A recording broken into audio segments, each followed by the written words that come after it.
Hello dear friends, welcome to our channel intensive study.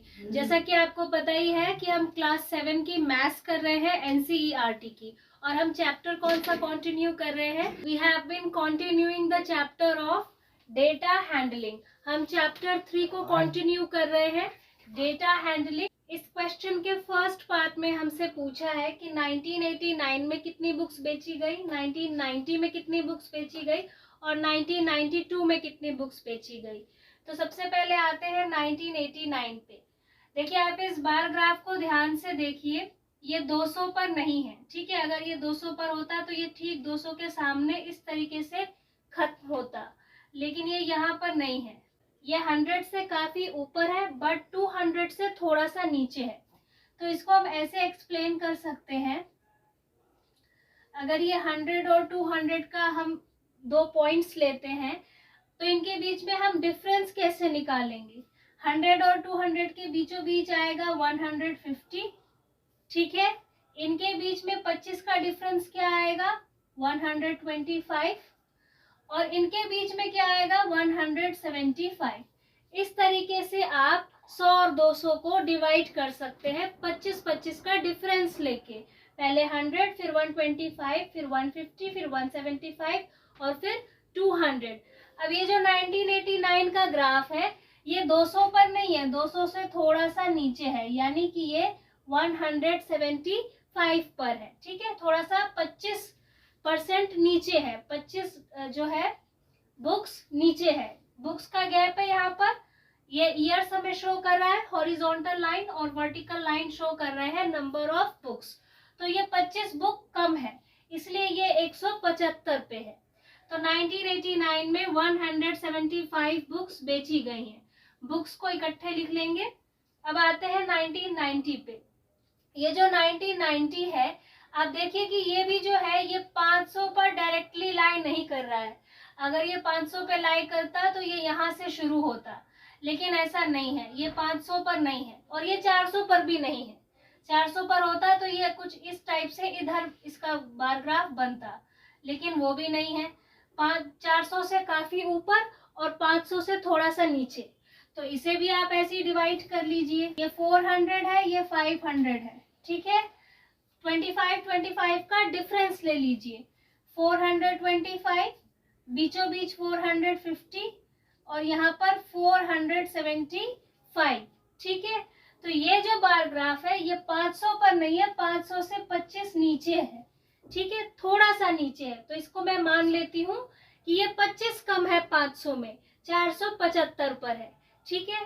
तो 1990 में यहाँ पर 475 बुक्स बेची गई। तो यहाँ पर मैं लिख लेती हूँ 475। अब आते हैं 1992 पे। अब आप देखिए कि ये जो 1992 का ग्राफ है, इसे ध्यान से देखिए। 200 से हम इसको देखना शुरू करते हैं। ये हमें 200 के डायरेक्ट नहीं दिखता, ठीक 200 पर नहीं दिखता, 200 से थोड़ा सा ऊपर दिखता है। तो अगर आप 200 और 300 को डिवाइड करेंगे तो कैसे करेंगे? बीचों बीच तो 250 आ जाएगा, इनके बीच में 225 आ जाएगा और इनके बीच में 275 आ जाएगा। 25 का डिफरेंस ले लेंगे। अब ये जो बार ग्राफ है 1992 का, ये 200 से थोड़ा सा ऊपर है, आधा ऊपर नहीं है, 250 पर नहीं है, थोड़ा सा ऊपर है, यानी कि ये 225 पे है। तो यानी कि मैं कह सकती हूँ कि 1992 में 225 बुक्स जो थी वो बेची गई थी।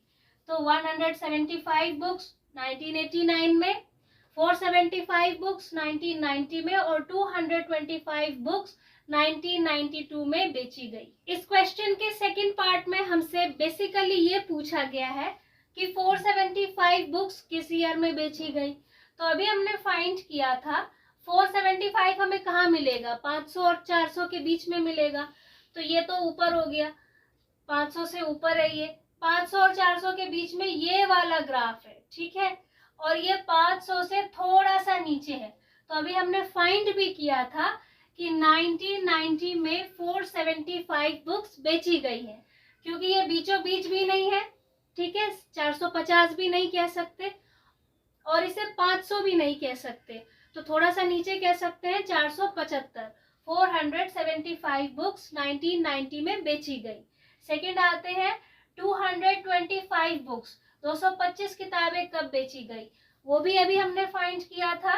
ये ग्राफ हमें कहाँ मिलेगा, ये 200-300 के बीच में मिलेगा।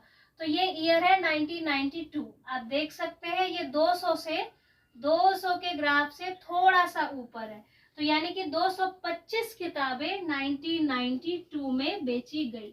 ठीक है, ये हो गए हमारे आंसर्स। इस क्वेश्चन के थर्ड पार्ट में हमसे पूछा गया है कि कौन कौन से वर्षों में जो किताबें थी वो फ्यूअर देन 250 बुक्स बेची गई, 250 से कम किताबें बेची गई कितने कितने वर्षों में। ये 175 था, अभी हमने फाइंड किया था। 100 से काफी ऊपर है और 200 से थोड़ा सा नीचे है। तो अभी हमने फाइंड किया था कि 1989 में 175 बुक्स बेची गई। तो 175 तो 250 से कम होता है, तो पहला वर्ष कौन सा हो गया, 1989 का। ठीक है, इस वर्ष 250 से कम किताबें बेची गई। अब दूसरे वर्ष पे आते हैं। अब आप देखिए कि ये बाकी सारे ग्राफ बड़े हैं, यहाँ पर दूसरा बार ग्राफ मुझे दिखाई देता है ये, जो कि 200 से थोड़ा सा ऊपर है। इसको हमने कितना फाइंड किया था, 225। 225 किताबें बेची गई थी 1992 में। 225 भी 250 से कम है, तो इस वजह से यहाँ पर हमारे पास 2 ईयर्स हैं, 1989 और 1992। ये 2 ईयर्स हैं जब हमारी किताबें 250 किताबों से 250 बुक्स से कम बेची गई। इस क्वेश्चन के फोर्थ पार्ट में हमसे पूछा गया है, how would you estimate the number of books sold in 1989, यानी 1989 में कितनी बुक्स बेची गई, इसको आपने कैसे एस्टिमेट किया या आप इसे कैसे एस्टिमेट करेंगे। 1989 में जो बुक्स बेची गई थी, मैंने आपको पहले ही बता दिया था कि ये 200 से थोड़ा सा कम है। ठीक है, ये 100 और 200 के बीच में है, और ये बीचों बीच भी नहीं है, ये 200 से थोड़ा सा कम है। तो इसको मैंने बताया था कि इसको आप 125 मान सकते हैं, इसको 150 मान सकते हैं, और इनके बीच में 175 मान सकते हैं। और इस तरीके से आप एस्टिमेट कर सकते हैं कि अगर ये 200 से थोड़ा सा नीचे है, 25 नीचे है, तो 1989 में लगभग 175 बुक्स बेची गई। हमने इस तरीके से एस्टिमेट किया था। अब इसे और कैसे समझ सकते हैं, इसे ऐसे समझ सकते हैं कि देखिए जैसे ये 175 है, तो इसमें क्या क्या है, इसमें 100 + 75 है। ये एक तो 100 आपके पास पूरा है, ये एक सर्कल आपके पास 100 आउट ऑफ 100 है, इसको आप एक मान सकते हैं 100 को। ठीक है, और ये जो 75 है आप ऐसे मान सकते हो कि अगर ये एक कोई पार्ट है, कोई पिज्जा है जिसमें से आपको पार्ट्स देने हैं, तो इसमें से आपको 100 नहीं दिया गया, 3/4 दे दिया गया। ठीक है, अगर ये एक सर्कल है और इसको आप 4 पार्ट्स में डिवाइड करोगे तो ये 25 का हो जाएगा, ये भी 25 का, ये भी 25 का, और ये भी 25 का। तो आपको इसमें से कितने मिले हैं, 75 मिले हैं, यानी इतना आपको मिल गया है। ठीक है, एक नहीं मिला, तो 4 में से आपको 3 मिल गए। 75 को आप कैसे लिख सकते हैं, 3/4 भी लिख सकते हैं। ठीक है, 3/4 भी लिख सकते हैं, 1 3/4। तो इसे आप कैसे करेंगे, इस मिक्स्ड फ्रैक्शन को इम्प्रॉपर में चेंज करेंगे। 4 एकम 4, 4 और 3 7, 7/4, 7/4 100 से कैंसिल करेंगे, मल्टीप्लाई करेंगे, तो ये इसको कैंसिल कर देगा 25 पे।